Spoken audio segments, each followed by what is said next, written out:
Bonjour et bienvenue dans le MAC des inondations. Les inondations sont l'une des catastrophes naturelles les plus fréquentes dans la ville de Douala.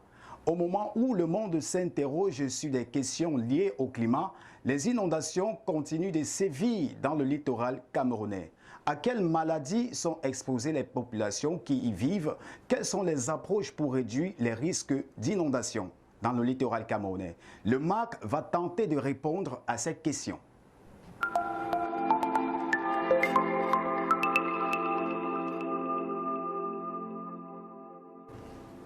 Bienvenue dans ce programme qui s'intéresse à la problématique des inondations. Et pour en parler, nous recevons sur ce plateau M. Mpele Onana, chef service du Centre de météorologie du littoral, et Dr Roger Tapa, médecin de la santé publique depuis Maryland aux États-Unis d'Amérique. Commençons avec vous, M. Mpele Onana. Nous sommes en pleine saison sèche, mais on n'en a pas l'impression. Les populations du littoral camerounais continuent de subir les inondations. Comment comprendre ce phénomène? Eh bien, les Doualais subissent les inondations pour trois raisons principales. La première raison, c'est le fait, comme je l'ai mentionné tout à l'heure, de la manifestation du dérèglement climatique qui est observé ces derniers temps. Et pour ne prendre qu'un exemple, la dernière pluie qui s'est abattue dans la ville de Douala, la capitale régionale, en même temps capitale économique du pays, a permis d'enregistrer, selon la station d'observation météorologique de la SECNA, c'est notre principale station de travail au niveau du département du Vouri. L'on a noté dans le cadre de la pluie du 21 août 2020, c'est-à-dire l'année passée, une quantité de précipitations avoisinant les 180 mm pour la seule journée du 21 août. Et la pluie du 1er septembre dernier, 1er septembre 2021, selon toujours les observations de la station P30, la station d'aérodrome de la SECNA, on a enregistré une quantité d'eau recueillie de 193 mm d'eau. Alors qu'il y a à peu près 5 ans, on n'avait jamais battu ce type de record en termes d'observation ou en termes de quantité recueillie, ce qui démontre très bien qu'il y a un bouleversement climatique pour lequel les citoyens de la ville de Douala sont donc victimes, parce que n'étant pas habitués à ce type de phénomène, il est normal que des débordements et des dégâts importants, aussi bien humains, matériels, arrivent, qu'on ne peut que déplorer. Ça, c'est la première raison. Donc, l'extrême pluviométrie qui s'observe au fil du temps. Deuxième raison qu'on peut mettre en avant, c'est la composition naturelle de la ville de Douala et des autres chefs-lieux de département de la région du littoral. N'oubliez pas que nous sommes sur l'eau et la plupart des habitations ou alors des pôles de la ville qui subissent ces inondations-là sont souvent bâtis en dessous de l'eau. Vous comprenez donc bien que lorsqu'il y a donc des phénomènes extrêmes comme des inondations, qu'on assiste donc à des débordements, justement le Vouri sort de son lit et peut donc facilement se déporter, surtout vers les zones situées en basse altitude. La troisième raison enfin qu'on peut ajouter, qui n'est pas à négliger, c'est l'incivisme des citadins ou des populations elles-mêmes qui, très souvent, par l'insalubrité, n'est-ce pas, empêchent aux eaux de ruisseler à travers des déchets, n'est-ce pas? Et donc, cette attitude n'est pas de nature à aider, parce que justement, quand l'eau n'a pas de voie de passage, n'est-ce pas, cette eau-là va chercher sa voie, C'est malheureusement souvent dans des concessions, dans des zones où justement les populations se retrouvent dans, comment dirais-je, en difficulté. Il faut maintenant ajouter à cela la construction, l'occupation anarchique des sols, qui entre toujours dans le volet de l'incivisme, avec donc les habitations ou alors les gens qui s'installent dans des zones interdites, n'est-ce pas, comme des zones marécageuses, comme des flancs de collines, n'est-ce pas, où le risque de perdre la vie ou de se faire emporter par les eaux est très élevé. Quel est le rôle du centre de météorologie dont vous pilotez en matière de prévention des inondations dans la ville de Douala? Très bonne question. Le service régional de la météorologie du littoral a 3 grandes missions principales. La première mission, c'est la fourniture régulière des informations météorologiques au grand public. Nous le faisons particulièrement dans la publication du bulletin météo quotidien que nous adressons au public et qui renseigne donc sur l'état du temps pour la journée concernée. Deuxième mission importante, je dois ajouter qu'au niveau de la première mission, nous publions également ou nous diffusons également nos informations sur des tranches d'antenne, n'est-ce pas, reconnues, que je ne vais pas citer ici pour ne pas faire de publicité, pour justement toucher le plus grand nombre dans le cadre des prévisions météorologiques.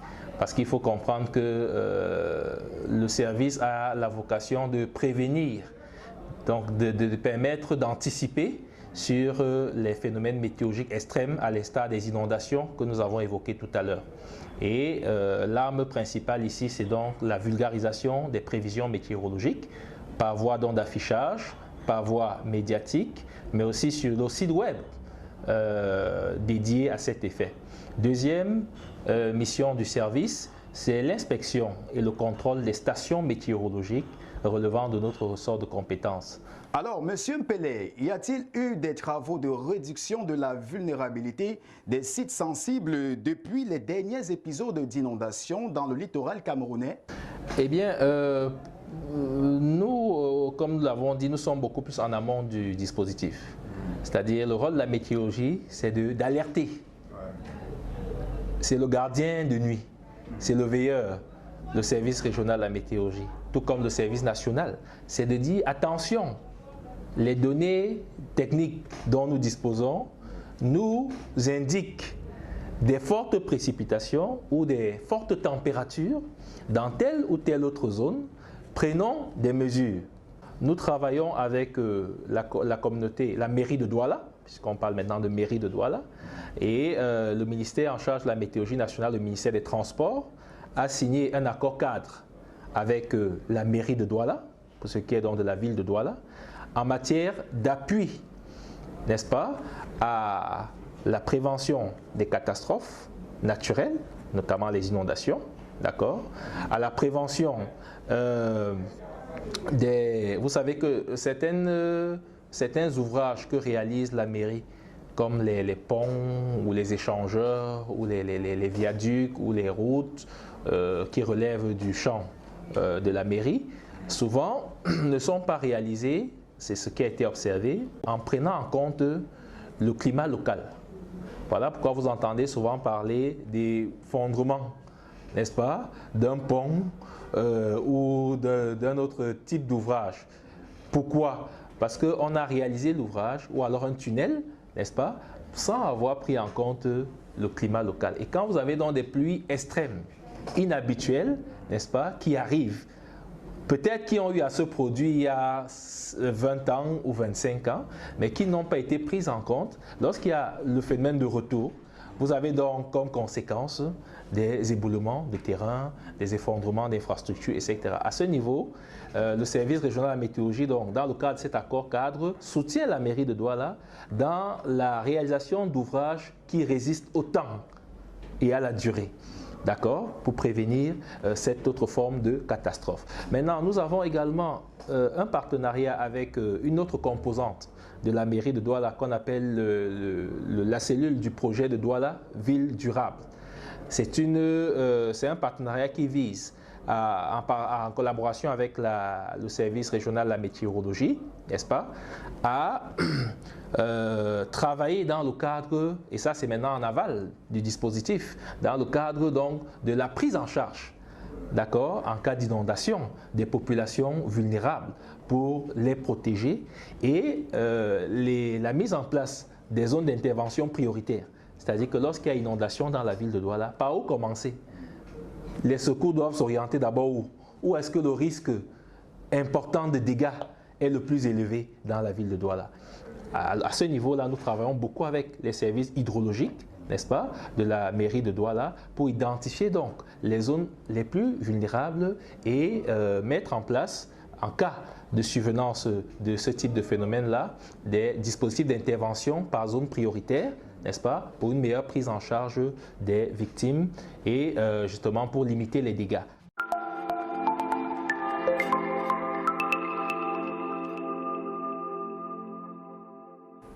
Revenons à vous, docteur Roger Tapa. Vous êtes médecin de la santé publique. Vous êtes en direct depuis Maryland, aux États-Unis d'Amérique. On a remarqué que les inondations sont un phénomène naturel qui peuvent causer plus de tort qu'on ne l'imagine. Et sur le plan de la santé, à quoi sont exposées les populations des sites sensibles aux inondations? L'inondation est un phénomène naturel qui peut entraîner des pertes en vies humaines et peut entraîner le déplacement des populations, de même qu'un changement radical dans l'environnement où il survient. Ceci entraîne parfois des effets économiques dévastateurs qui peuvent influencer la vie de la communauté concernée de façon importante. Sur le plan de la santé, nous allons évoquer deux volets. Le premier volet, c'est le volet infectieux.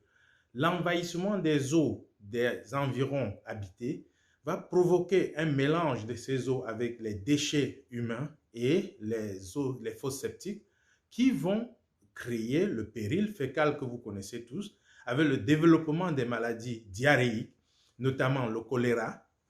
Vous avez la recrudescence des maladies comme l'hépatite A. Vous aurez des diarrhées à rotavirus qui seront recrudescentes. Vous avez les infections à salmonelle et bien d'autres. Il y a beaucoup d'infections qui peuvent se développer au cours des inondations et créer un phénomène de santé publique. Sur le plan infectieux toujours, vous pouvez remarquer qu'il y aura une recrudescence d'une maladie parasitaire, notamment en zone endémique comme le Cameroun. La fragilisation de l'immunité par le stress va provoquer une recrudescence des paludismes avec le développement des formes résistantes au niveau du foie et autres, et bien d'autres. Health Horizon International présente deux produits exceptionnels. Shape-Up contre l'obésité, support du suivi des maladies métaboliques, empêche l'absorption de la graisse, accélère l'utilisation des graisses stockées sans reprise et sans effets indésirables majeurs. Shape-Up, maigrir sans danger.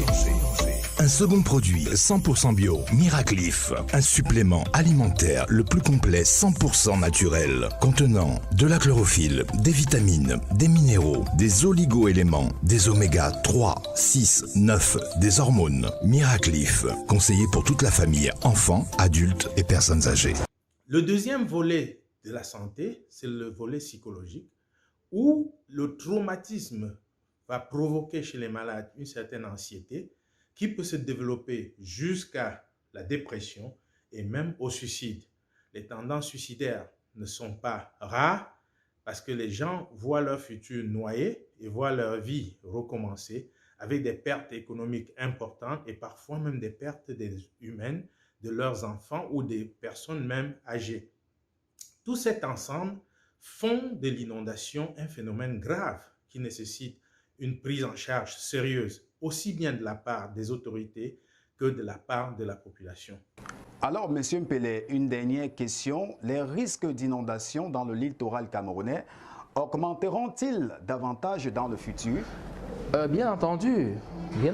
Vous savez, la pollution atmosphérique due à l'émission des CO2, les gaz à effet de serre, qui s'intensifie malgré les bonnes résolutions déjà de la COP21 à Paris en 2015, qui demandait de limiter n'est-ce pas, l'augmentation du taux de température à 1,5 degré Celsius, on se rend compte 6 ans après que ça n'a pas été respecté. On avait demandé un appui aux pays africains, notamment le Cameroun, n'est-ce pas, parce que rendez-vous compte que les pays africains ne contribuent qu'à 3% du taux de pollution mondial, d'accord, mais subissent les désagréments ou les conséquences du dérèglement climatique dû, n'est-ce pas, à l'émission de ces gaz à effet de serre. Alors, il avait été demandé une compensation pour ces États-là, qui sont en quelque sorte des victimes collatérales, d'un montant de 100 milliards de dollars par an. On se rend compte que 6 ans après la COP21, ces 100 milliards ne sont pas toujours mis à la disposition des États africains. Donc vous comprenez qu'on est un peu victime, pour répondre à votre question, des conséquences d'une situation pour laquelle nous sommes à un niveau très faible de responsabilité impliquée. Donc c'est un enjeu mondial. Si rien n'est fait pour protéger la planète, n'est-ce pas, nous allons assister à des dérives climatiques encore plus importantes dans les prochaines années et compromettre les générations futures. Or, la responsabilité des gouvernants, c'est quoi? C'est plus que jamais participer à l'éco-développement, c'est-à-dire le développement économique qui ne compromet pas, n'est-ce pas, le développement écologique et qui ne compromet pas la vie sur Terre, c'est-à-dire celle que nous devrons préserver pour les générations à venir. Parce que nous sommes venus après certains, d'accord, qui ont certainement mis en place un dispositif de protection de l'environnement pour permettre que nous continuions, pour que cet environnement continue à être viable. Nous aussi, nous avons le devoir de laisser la planète à d'autres qui auront également besoin, n'est-ce pas, de respirer de l'air pur, qui auront besoin, n'est-ce pas, de vivre, de se mouvoir et justement de trouver une planète également viable. Donc c'est un devoir, n'est-ce pas, mondial. Et les États africains, malheureusement, sont au niveau de ce combat-là, j'allais dire, très peu visibles. Permettez-moi cette manière de dire, du point de vue de la lutte contre ce dérèglement climatique, mais peuvent à leur niveau, comme nous l'avons mentionné depuis le début de cette interview, adopter des attitudes de stage. Ça veut dire quoi? La propreté, d'accord? On n'a pas besoin d'être assisté pour savoir qu'on doit vivre dans un environnement sain. D'accord? On doit nettoyer son environnement, on doit participer par esprit de citoyenneté, de civisme, à la propreté de sa ville, d'accord? On doit être un citoyen responsable. Ça, c'est déjà des petits gestes qui sauvent, qui vont nous aider. On doit s'informer sur la météo. La météo doit désormais faire partie de notre agenda, d'accord? Dans la programmation de nos activités, d'accord? Dans la sécurité même de nos enfants, parce que ce qu'on n'a pas suffisamment développé ici, c'est les méfaits sanitaires, n'est-ce pas, des variations climatiques, d'accord? C'est-à-dire des maladies qui sont liées à certaines saisons et qui s'intensifient du fait du changement climatique. Et là aussi, on a un effort à faire. La saison sèche arrive.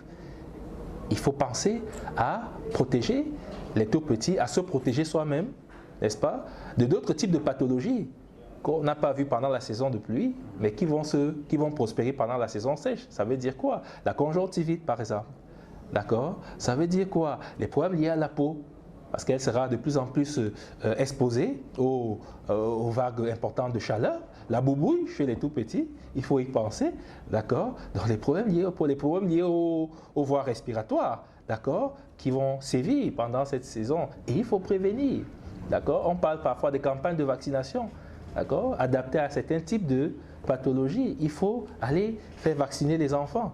D'accord? Donc ce sont des gestes de responsabilité, ok, simples, que le citoyen doit pouvoir développer aujourd'hui plus que jamais. Ne pas se dire c'est simplement l'affaire des États. Non, non, non, chacun à son niveau. La manière de se déplacer aujourd'hui conditionne la protection de notre planète dans les années à venir. Aujourd'hui, vous allez voir dans certains pays la promotion du vélo, d'accord? La promotion des transports verts ou des transports propres qui ne polluent pas, d'accord?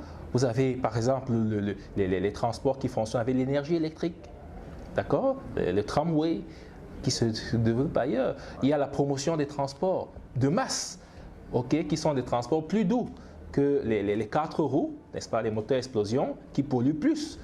Pour sortir de ce programme, Dr Roger Tapa, quelles sont les propositions envisageables pour sauver ces populations qui vivent les inondations dans le littoral camerounais? Les autorités devaient veiller à repenser les villes inondées. On doit repenser nos villes. On doit faire des drainages efficaces pour permettre les écoulements des eaux et créer des zones de rétention d'eau. Les techniciens comprennent bel et bien de quoi on parle ici et peuvent aider sérieusement dans ce cas et éduquer donc les populations par rapport aux risques que présente l'occupation anarchique de ces terrains, les constructions sur les drains, les constructions sans aucun avis technique et donc recadrer l'occupation des lieux et anticiper sur la viabilisation des lieux avant les constructions. Ceci dit, c'est une responsabilité partagée aussi pour le gouvernement que pour les populations qui devront désormais comprendre que leur sort dépend en grande partie d'eux. Pour cela, il faut créer des comités de veille stratégique qui vont permettre à ces populations d'anticiper sur les inondations.